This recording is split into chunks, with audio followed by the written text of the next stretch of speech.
Okay, so our goal is to win national championships and qualify for Hong Kong or Italy. Our other goals are to race in as many divisions as possible.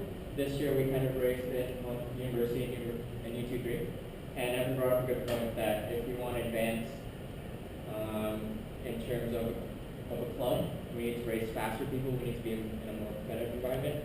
Right now, where we're sitting at U23 and university, we're sitting in the top three, and not even by a close margin. There really isn't any competition between anyone else except us and New Dragons. To be honest with you guys.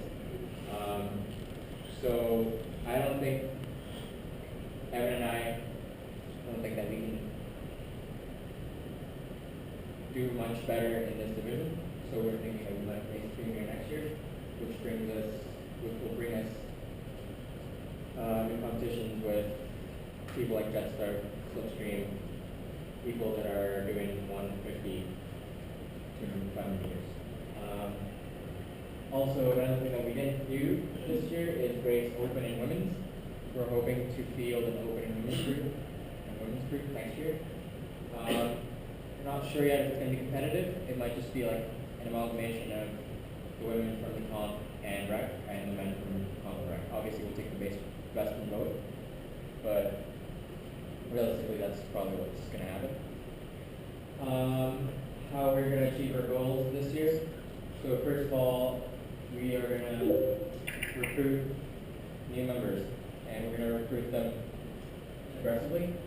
I know where the message came from. A lot of people that are on the hangout. Yeah, we'll face on hangout. Okay.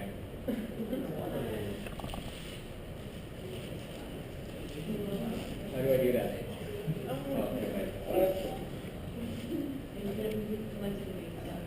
Hi, Teresa. Hi, okay, put some video. Teresa. I don't want that window. You get to see like 10 videos at a time, just like Yeah. yeah, it won't be the. Why do I even have this? Okay, so anyway. So you can send dirty So how are we pictures. going to do that? We're going to leverage the fact that we're hot stuff right now, and everyone wants to be us, probably even football. No, you guys laugh, but it's true. Like even talking with like Ben and Corey, nobody, like no other sports team has got as much exposure as we have in the past couple of weeks. Like 2 Imprint articles in 2 weeks, like not even just small ones, huge ones from cover of Imprint, and everybody on campus is talking about training. So I've actually started talking about Dragon Ball by students. That's where the thing. So, Oh yeah. I We don't guess want more- we'll we talk don't need about any more we'll get nanos. into the Yeah, next you want to come up one. here? Set up closer, so that you guys can That's your thing.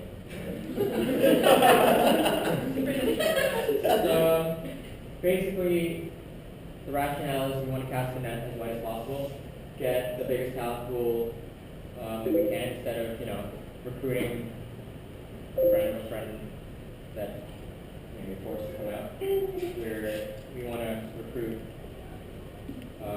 more people that are interested.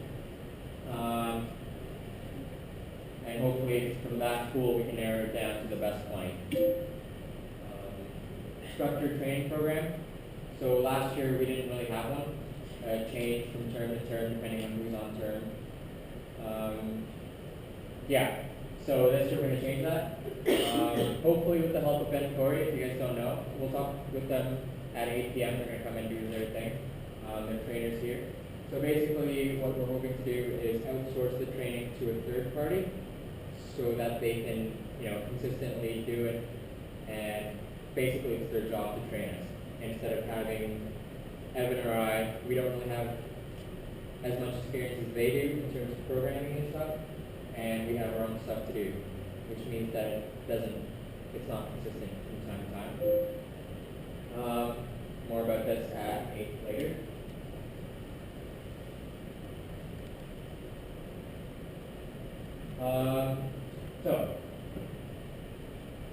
The third thing is creating a competitive program on varsity. So we've tried to do that last year, but we're going to do it more so this year, which which means a more structured tryout, a firm commitment from everyone. Basically, we're operating under the assumption that if you're not committing, say, by a certain date, we're assuming that 5 other people will take your place, and we will not hesitate to take them. And so, yeah. Another thing is we're gonna try to work with co-op to see if we can do something about summer co-ops for those of you who have them. See if we can arrange something, around Waterloo or something like that to make it easier for you guys, make it easier for us to plan. I'm not gonna guarantee anything because that's a very challenging thing to do because we don't have this the backing that varsity does. But hopefully we will continue. Another thing that will be crucial is consistent fundraising for race fees. So we are going to start to fundraise aggressively, or hope to start. In terms of exec this year, I'm putting, I think, more than 3 people on fundraising and events and stuff like that. So Evan brought this up that in canoe clubs, in racing clubs, you guys, members don't pay racing fees. What happens is that they have a mandatory, when you sign up, you are committing to volunteering for a certain number of hours that is mandatory, otherwise you pay your race fees. So we're thinking of doing that this year to make our lives easier because not a lot of people came out last year, it's always the same people, so now if we have mandatory fundraising, then we'll spread out the work evenly.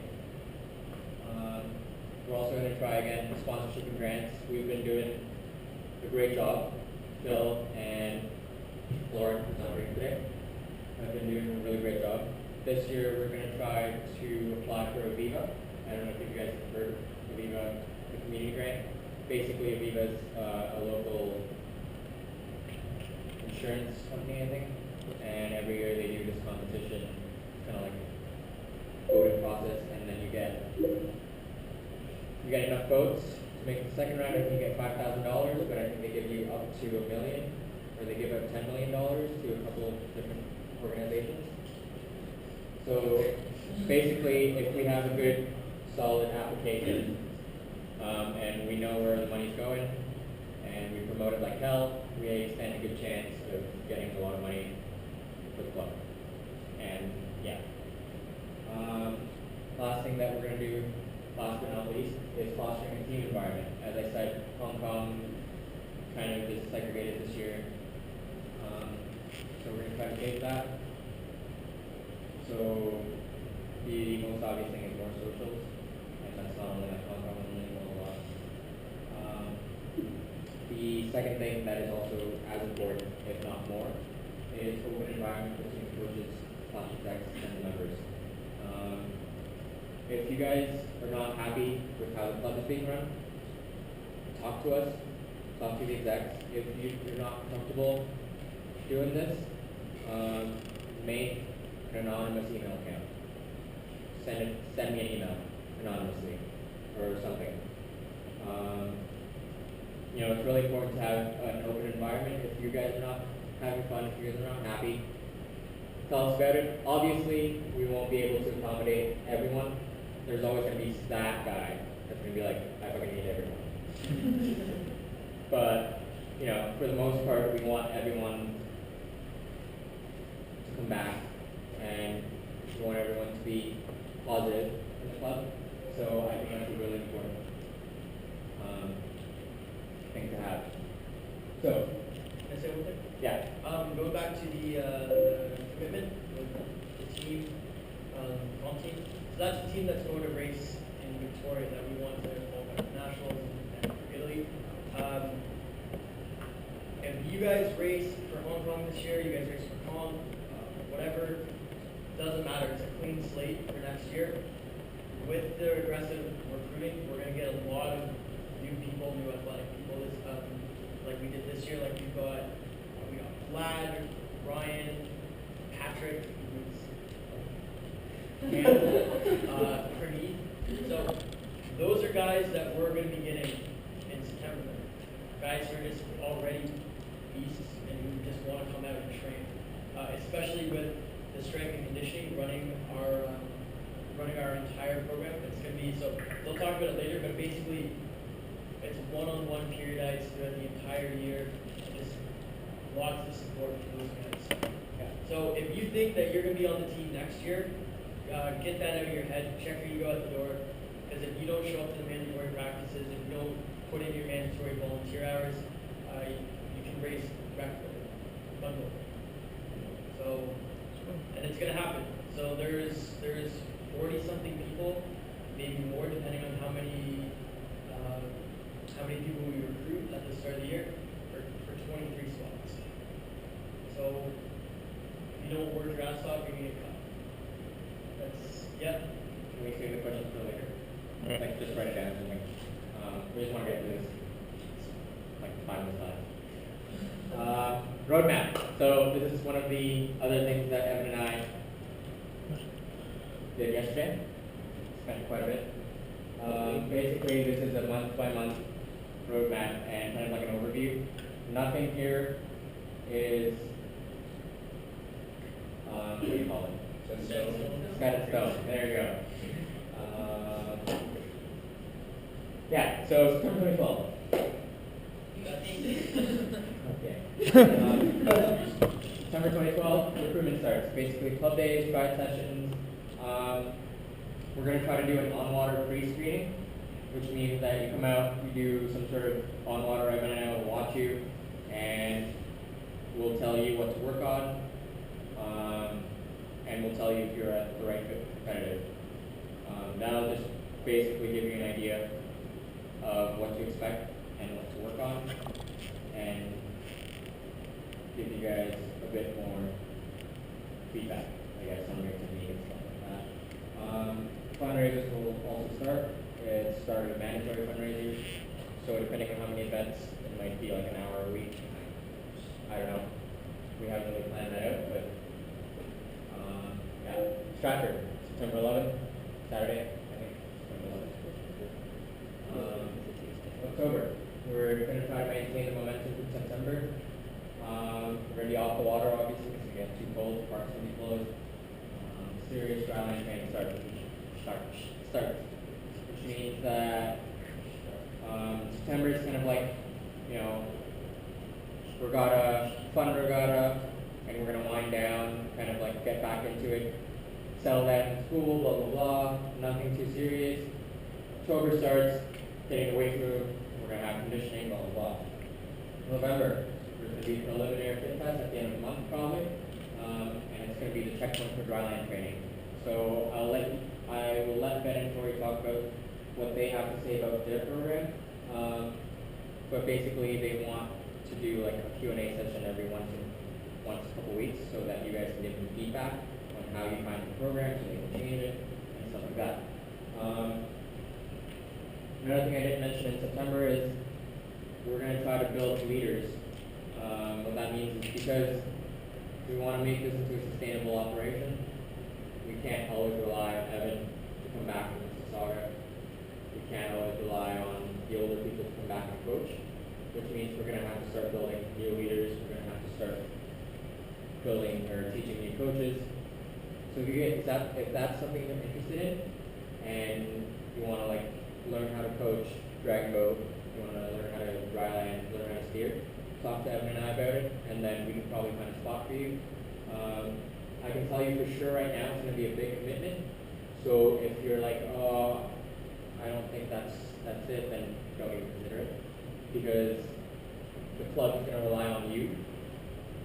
So we want to make sure that you are reliable and you're in it because you have passion for the sport and you just want to give back. And it's not something that you just want to put in your resume.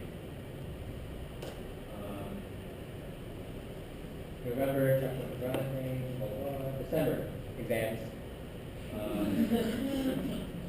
So there's really nothing else to say other than exams. People start dropping like flies. People start bumping down. That's okay. You know, If you drop out, then we can see it. We're gonna be watching for that, and you know what that means. We're gonna have to really emphasize the positive attitude though, to keep you guys going and to keep you guys from not slacking and going to the weight room, even though you have an exam tomorrow. Go to the weight room for an hour or something like that. Also, emphasis on the training program, follow it, blah blah. Fundraising goal by the end of term, by the fall, $7,500. So somehow we are going to plan to raise that kind of money. It's not that hard. Comp and Hong Kong have shown us that they can raise $1,500 in 3 weeks. We have 40, 12, 16 weeks. If some of us just take up like stripping at Roxanne's, I'm pretty sure we can. We have a volunteer already.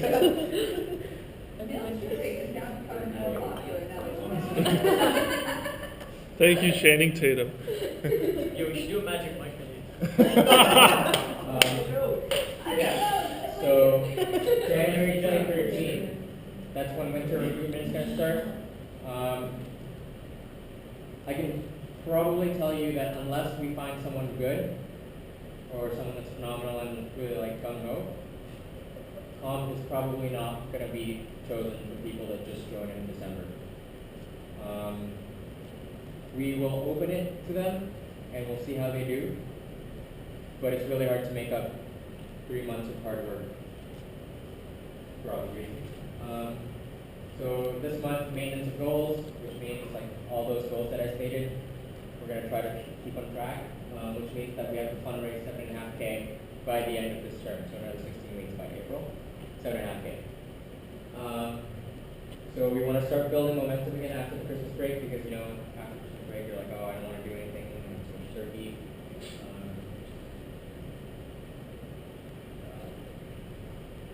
Okay, Feb 2015, fit test at the end of the month. This is going to be the second last fit test. There's really that. March, Evan said this. Basically, the plan is go hard until July. We'll have hopefully a mostly final roster by March for competitive, and it's going to have a few uncertainties here and there. We're not going to string you along if we know that you're not going to be good enough by July and March. We won't say like, oh, you know, try for another couple months. We're just going to straight up tell you, sorry, try again next year. Yeah, so if you're around after March, it means that we're really kind of like fighting and struggling with the decision, and we want to see what those people have that the others don't. So we don't want you to give up here. April 2013 is when we get on the water. Probably not at Laurel Creek, probably a couple times in Stratford. Final on water screening. We're not sure yet how we're going to do this. It's probably going to be in Hong Kong. I talked to the Singapore team, and apparently what they do is they have a 10-man dragon boat, so a small dragon boat, and they put 2 people in it. One person just to stabilize, one person paddle, and they paddle for 400 meters, and that's their time trial. So obviously we don't have a 10-man boat, but maybe we'll just do that for like 100 meters and see what it is. Anyway, that's a better test, guys, than rowing on the at the gym. Rowing at the gym gives you 0 indications of how you'll do well on the water. Like Evan, I can never row Evan on the water, but stick me in the dragon boat, he'd probably kick my ass. So yeah, final fit test is somewhere around there. By then, we should be able to tell you if you're one of those people that we're not sure. We can tell you guys what you lack, and then, you know, to work on. Should have a final roster by then. And end of term fundraising goal is 50K. 15. 50? Yeah. Just clarification. Yeah. I think, I'm assuming that with the final roster, you still mean between mixed women and open, right? Sorry, what do you mean? No, the final roster will be the team that is going to Victoria. Yeah, but still Victoria, we're still Are we wanting making up to women race. and women in the We still want to race as many races as possible, right? Yeah. So there would be about 40 people Yeah. with overlap and everything else. So, yeah, if we successfully manage to find enough people Yeah. that are committed for open rec and mix, open women and mix, that roster here will apply to all three. So we'll have a final team, a competitive team of around 40 people. Okay. Okay.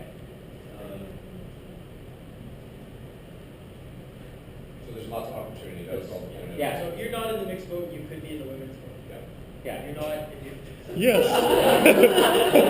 You're a girl. Vice versa, or if you're not in the mixed boat, you're in the men's boat. I would love to see the girls vote. Or you could potentially be in both boats. All three teams.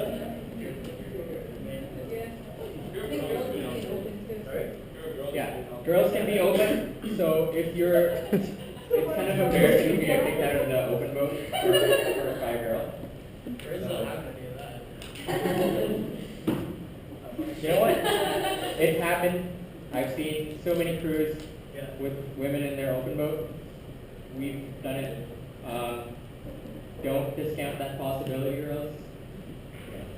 It's not about the size, it's about How you use it. Not the size of the boat, but the motion in the ocean. Can I say one more thing? yeah, go for it. Okay, just because you're not gonna go to Victoria, or say we decide to only have a boat that's gonna go to Victoria, don't be discouraged, because there's gonna be a lot of